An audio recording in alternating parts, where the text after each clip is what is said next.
Let's bring you more now on top story from Hawaii and the aftermath of the deadly wildfires there.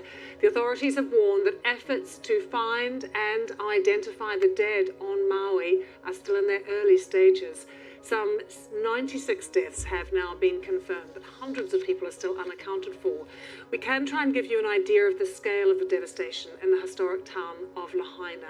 We can show you some dramatic before and after video. So take a look at these pictures. They're from the harbourfront area. They were filmed in May, and you can see just how beautiful it is. The perfect blue seas, restaurants and bars along the waterfront there. So many boats are moored as well, many of these, of course, taking tourists visiting the island out on trips to go whale watching, snorkeling, or on a sunset tour. That's the image of Hawaii that a lot of us think of when we think of Hawaii as a tourist destination, when you look at a holiday brochure. Now, look at it. The video, filmed from a helicopter. This is the exact same area. The flames have absolutely decimated this area. They've ripped through all of those shops, the restaurants as well. They were bustling last week with tourists, and now here they are, just absolutely reduced to rubble and to charred remains. And as we pull out and the camera pulls back, you can see as well in the harbour what had happened to some of those boats.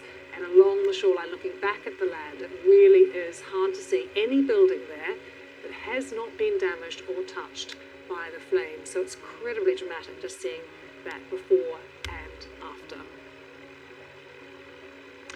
So we go from those pictures. We can take you now live to Maui and join CBS News correspondent Jessica Cartelia. Jessica, very good to see you. Just explain to us what is happening at the moment in terms of the search for people who may have perished, because we've been hearing only about 5% of land has been covered so far. Yeah, Lucy, it is just heartbreaking. So today, officials are urging everyone who's missing a loved one to please go out and get a DNA test to help them better identify the remains that they are uncovering. And the police chief says that they are meticulously searching the area. They are working on the recovery effort and going as quickly as possible, but they're hoping to do so with respect and what they call aloha, right? To respect the dead. And of course, this is going to take quite some time. Only 3% of the area has been searched and 96 bodies have been found, but of those, only 2 have been positively identified. As we talk to you, Jessica, we can see pictures of the devastation, and so many people are now without their homes. What kind of help is available for all of those many, many people who have been affected by the fires?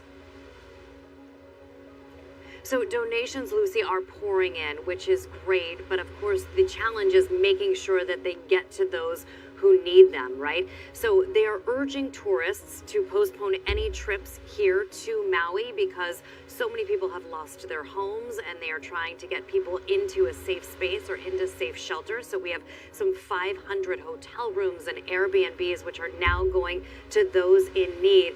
Now, earlier, we have been speaking with people who say that they know someone or they have been directly impacted by this fire in some way. There's just a heaviness here on the island.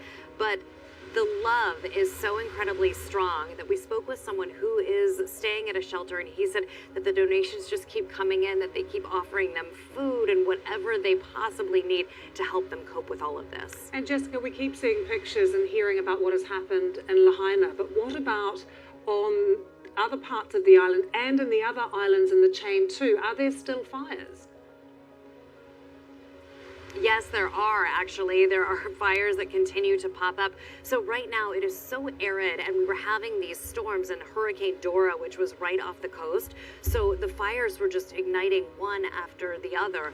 And then once they would put a fire out, another hotspot would flare up. So the firefighters would literally go from one location to the next location. They also have one of the best alarm systems really around the world on this island chain, with some 500 different beacons. And for whatever reason, and we are thinking that it is because these fires just flared up so quickly, residents here in Maui specifically did not hear any of the alarms, and that's why you're seeing that devastation in so many of the victims. That I'm hoping, Lucy, that you've seen this video where people are literally running out into the water. We spoke with someone today who had been out in the water in the ocean for 5 hours just trying to wait this out because they had nowhere else to go. Yeah, those stories are so shocking and so moving. Jessica, thank you very much for joining us.